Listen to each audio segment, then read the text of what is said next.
Olá pessoal, tudo bem com vocês? Estamos aqui para mais um vídeo do nosso canal Resenha Teológica e hoje nós vamos falar desse livrinho aqui, olha. Focou. Amando a Deus no Mundo por uma cosmovisão reformada do Dr. Heber Carlos de Campos Júnior, ou mais conhecido como Heber Campos Júnior. O termo cosmovisão se tornou um pouco maçante aí nos últimos anos, né? Dado a explosão de lançamento de livros, de palestras, de vídeos aí no YouTube que nós tivemos em relação a esse assunto. Os vários livros aí do James Sire, inclusive tem até um vídeo aqui no canal do David Neagle, que é um livro bacana demais, muito interessante, onde o Neagle vai trazer a história aí do termo, né, e até mesmo da ideia de cosmovisão. Um livro muito bom. E assim, eu confesso para vocês que eu já estava até meio assim com essa questão de cosmovisão, dada esse turbilhão de coisas que a gente tem. Mas eu estou preparando o TCC e no meu TCC eu vou falar sobre literatura e teologia. Então uma parte dele vai ser sobre essa questão de cosmovisão. E nessas pesquisas aí eu tinha comprado esse livro do Dr. Heber naquelas promoções relâmpago aí que a Fiel faz de vez em quando, o e-book é R$5, né? Um livraço desse é R$5, eu comprei e peguei para ler e, gente, fiquei fascinado com o livro. É uma coisa fantástica.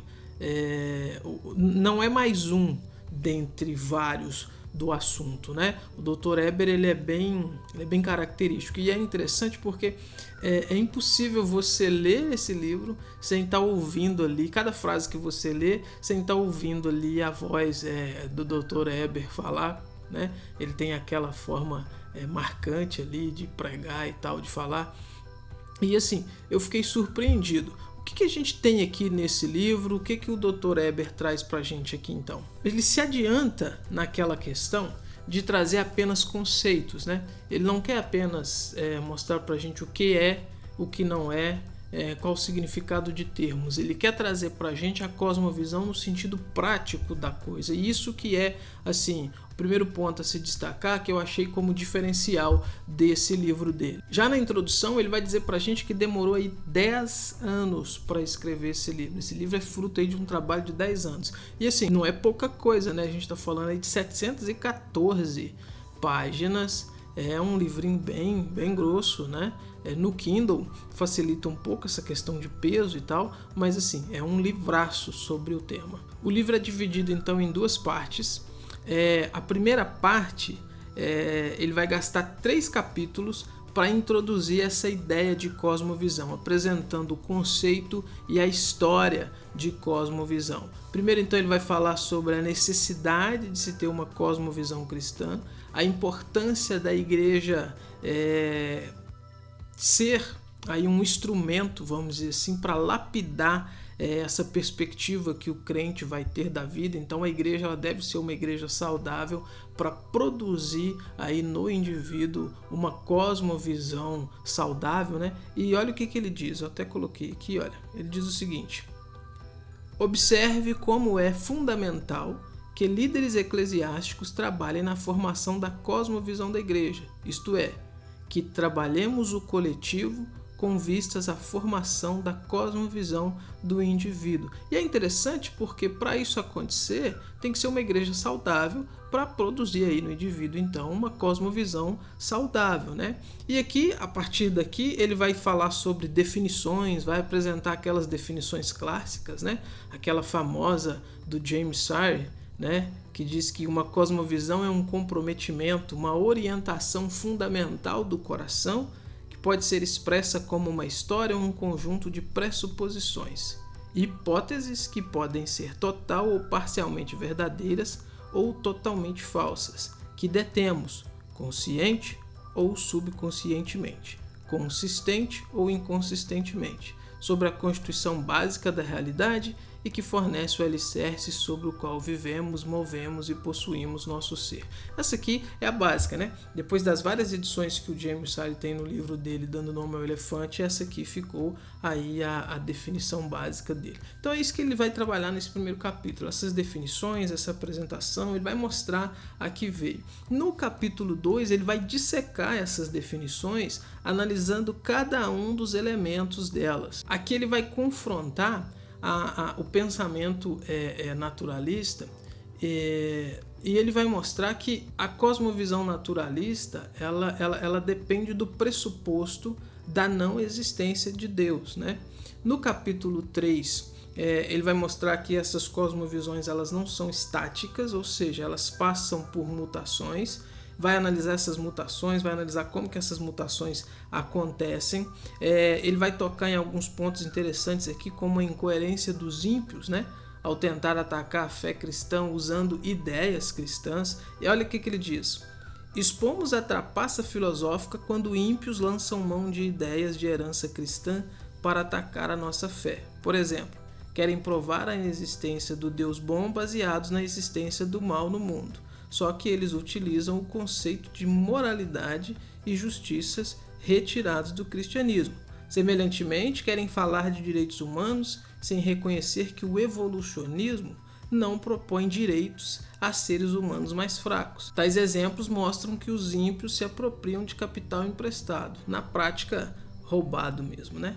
Aí ele segue: olha, devemos exortar tais pessoas a enfrentarem de maneira honesta a falência dos seus sistemas de crenças. E aí, depois dessa parte mais teórica, vamos dizer assim, ele chega na segunda parte do livro. Lembra, eu disse, o livro é dividido em duas partes. A primeira parte é curtinha mesmo, a gente tem 3 capítulos apenas. A segunda parte, ela é mais ampla, a gente já tem aqui 21 capítulos nessa segunda parte. E aqui ele vai denominar essa segunda parte de fundamentos da cosmovisão cristã. É fascinante isso daqui, porque ele vai intercalar esses capítulos entre uma exposição do livro de Daniel.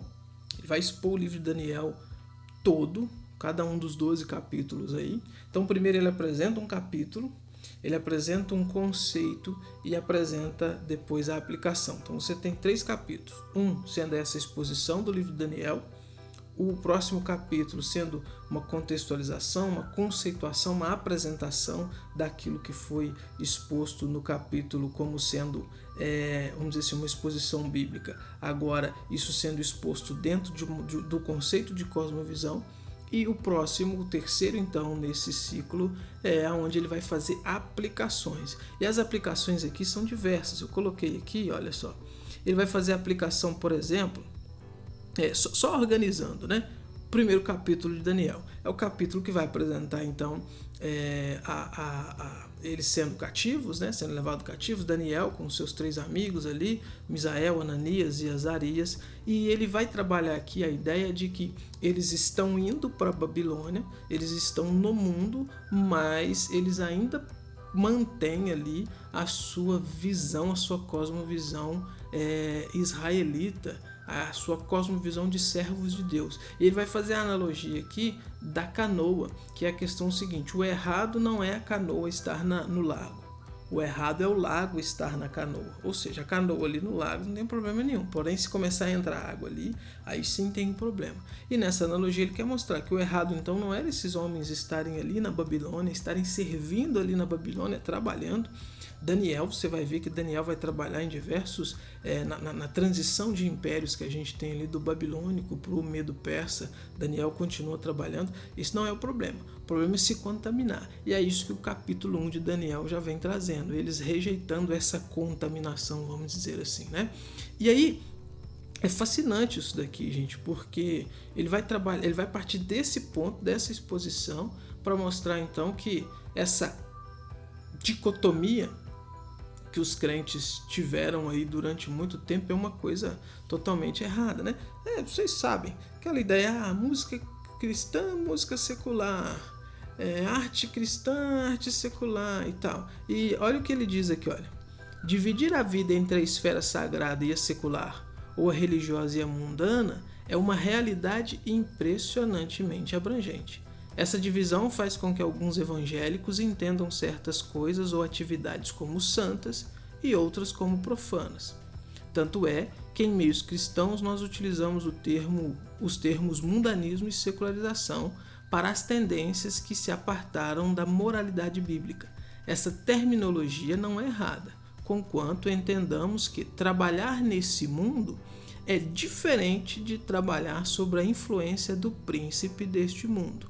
Servir neste século é diferente de servir sobre os ditames do Deus deste século. Fazer o primeiro não é o mesmo que fazer o segundo. Enquanto o segundo é proibido, o primeiro não só é permitido, mas é devido. Isto é, Deus espera que trabalhemos em nome dele neste mundo, sirvamos uns aos outros neste século.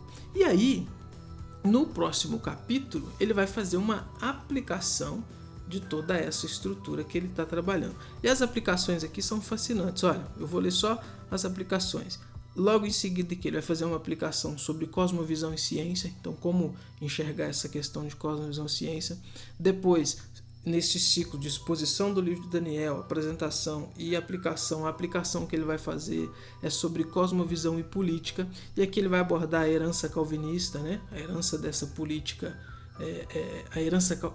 e aqui ele vai abordar a herança calvinista na política, passando aí por Calvino, Beza, o Althusius, depois abordando a tradição holandesa, né, com o Kuyper, Dooyeweerd, né, até chegar aqui no cenário brasileiro, vai fazer umas aplicações no cenário brasileiro. Isso aqui é fascinante porque a gente tem um autor brasileiro falando de cosmovisão e fazendo uma aplicação no nosso contexto aqui brasileiro. E aí ele segue de novo esse ciclo, exposição do livro de Daniel, apresentação e aplicação, falando sobre o cristão e a arte, cosmovisão e educação, cosmovisão e ética, cosmovisão e trabalho. E finaliza de uma forma, assim, um dos capítulos mais impressionantes, que é quando ele vai falar sobre missões, né? Falando aí sobre a TMI, apontando ali os pontos fracos e alguma coisa que possa ser, vamos dizer assim, aproveitado disso, né? Vai mostrar que esse pensamento da TMI, ele não é algo somente aqui, né? Aí ele vai mostrar que o N.T. Wright, ele, junto com outros, né? Ele esboça esse mesmo pensamento, só que num contexto estrangeiro, e vai abordar isso aí, vai abordar sobre escatologia, como o cristão vive aguardando a vinda de Cristo e como esse viver aguardando a vinda de Cristo tem implicações diretas aí na sua vida, né? Na forma como ele enxerga as coisas. Gente, é assim, é um livro muito bom. É um livro de você ler mais de uma vez.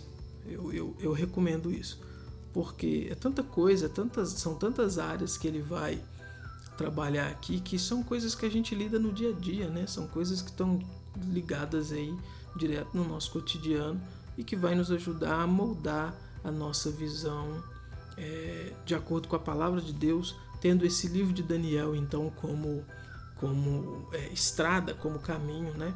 Muito bom, tá? Eu vou deixar o link aqui na descrição para você adquirir o livro. Você comprando pelo link aqui da descrição, você ajuda este canal, contribui com este canal, e não se esqueça de deixar aí o seu like, de compartilhar. Se você não é inscrito, se inscreva aqui no canal. Direto a gente tem análise aqui de livro, recomendação, tá bom? Esse é o nosso livro de hoje, Amando a Deus no Mundo por uma Cosmovisão Reformada, do Dr. Heber Campos Júnior, lançado aí pela editora Fiel. Bom, tchau, até os próximos vídeos deste canal.